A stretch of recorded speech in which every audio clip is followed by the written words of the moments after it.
ามเลย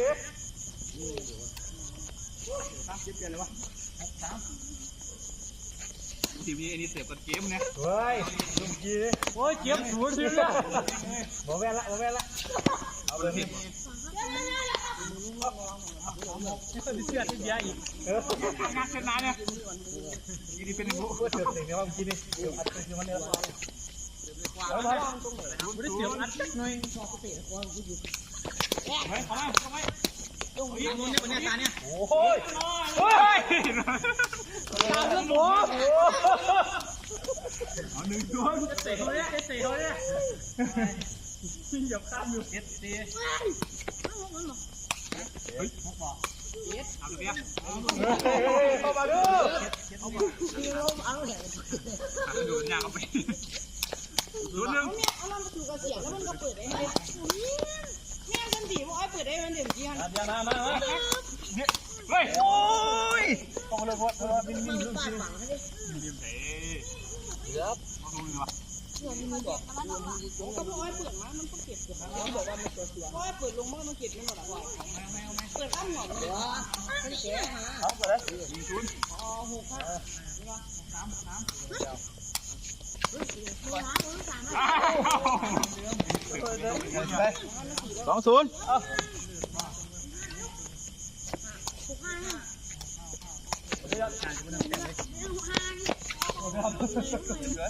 เดี๋ยวดีเนาะ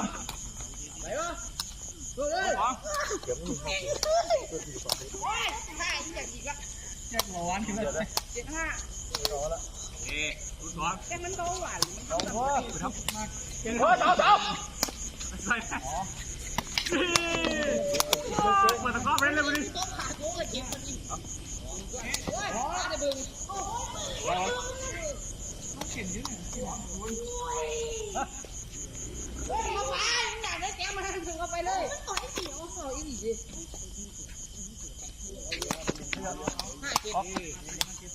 ชดไปประทันดิหัวเห็นดอก เสียบดีเดี๋ยวบัง3-0 เกม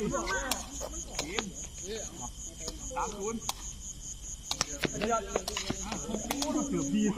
ที่ห้ามที่ไหนอ๋อห้ามตัว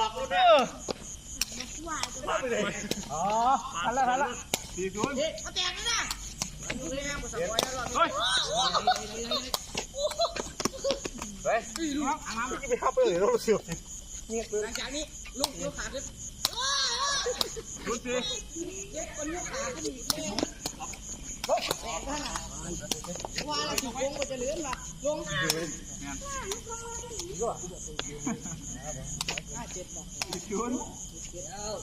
นี่อยู่เปิดเต็ม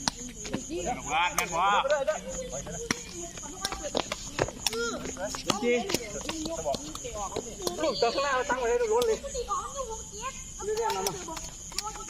รุ่น4แม่สิ7 หัวเฮ้ยไปเลยเข้ามาทั้งหมดเฮ้ยไปเลยไม่รู้จะไปให้แล้วถามยาวสุด4-0ที่โกงไม่เจริญไปไว้นี่อะไร ตัวที่มากลุงบ่อยเนี่ยแรงเอาเลยพี่แบกประหลาดเราพี่บุลุงก้าวแล้วกำลังกินลุงอะไรเดียวโอ้ยตังเลยลุงจะได้ร้อย0-5ไปรับหัวไปอ๋อเป็นหัวเป่าบอกดีมาดิ5-0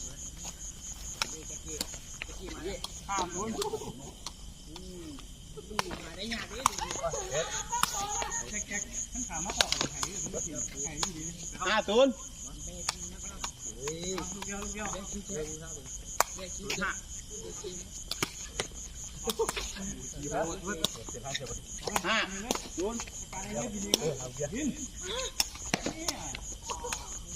นี่ขนาดยังไม่ถึงตะไคร้นะก่อนว่าย้อนอีกย้อนว่ะ 60ว่ะ ก็แย่ละ เฮ้ย เฮ้ย 70แพ้ทางอย่างแรงเลยแพ้ทางอย่างแรง มีไงกันล่ะจะกลับพี่บ่า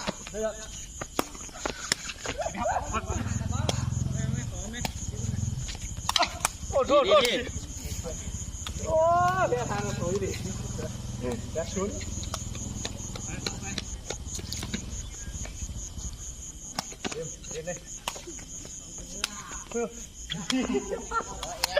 ดีป่ะเคยอยู่ปีมันไปแบด มันแน่นอนแต่ว่าพี่ว่า ของรู้หัวบ่ โอ้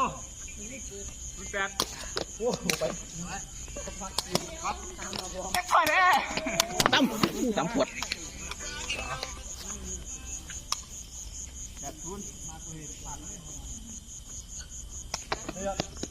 แย่ ไปโอ้โทษมันอยู่ต่อหน้าคน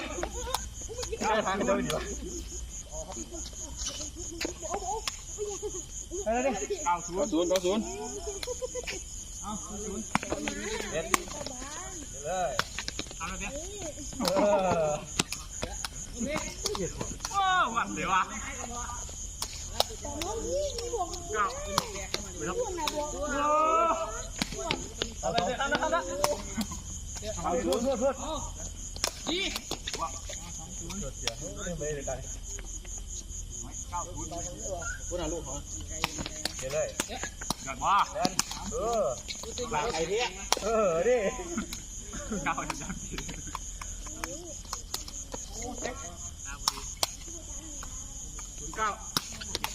09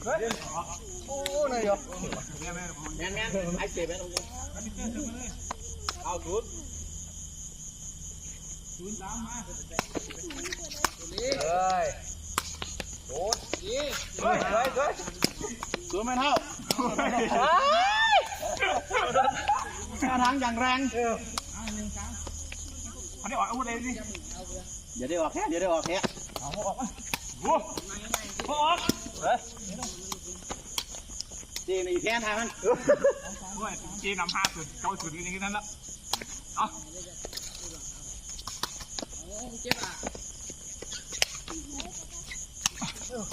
บอกก็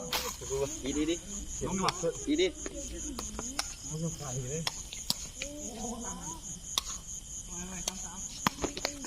งงอ่ะ เฮ้ยจ้ะเอาไป